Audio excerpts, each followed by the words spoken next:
Sabrum police raided a residence in the Thaibong area on Friday, seizing 21 kilograms of suspected dry cannabis. While the contraband was successfully confiscated, no arrests have been made as the suspect remains at large. Police have registered a case and launched a search operation to apprehend the accused.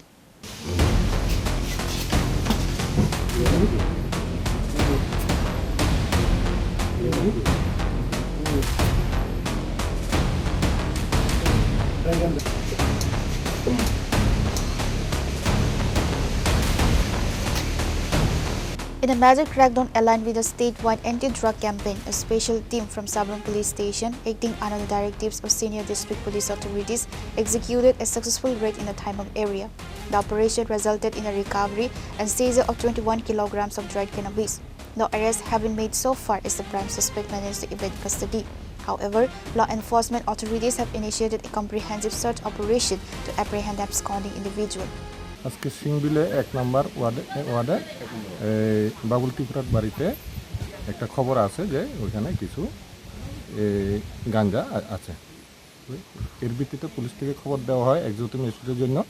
আমি আমার উপস্থিতিতে এখানে search করা হয়েছে এবং কিছু জিনিস গাঁজা রিকভারি করা হয়েছে। আমাদের অনারেবল ডিজিপি স্যারের নেশামুক্ত ত্রিপুরার গঠনের অঙ্গীকার আর আমাদের respected SP sir Morikrishna sir IPS তো ওনার ইনস্ট্রাকশনে আজকে একটা সিক্রেট ইনফরমেশন পাই। তো সেই অনুযায়ী আমরা থাইবং গ্রাম পঞ্চায়েতে আমি আমার সাবরুম পিএস ওসি এবং অন্যান্য স্টাফ গিয়ে এক পার্টিকুলার বাড়িতে রেড করি। রেড করার পূর্বে আমরা ওখানে কর্ডন বসিয়েছিলাম। আর যখন রেড করা হয় তখন সব ফর্মালিটিস মানা হয়। আর ওখান থেকে 21.720 kgs of গাঁজা সাসপেক্টেড টু বি ড্রাই গাঁজা সিজ করা হয়। Accordingly district mobile forensic team আনা হয়, অন স্পট ভেরিফাই করা হয় সেটা সাসপেক্টেড গাঁজা কিনা। আর সে অনুযায়ী একটা পার্টিকুলার এনডিপিএস কেস আমরা রেজিস্টার করছি Sabroom পিএসে। While the main accused managed to flee during the raid, a mass manhunt has been launched to track them down.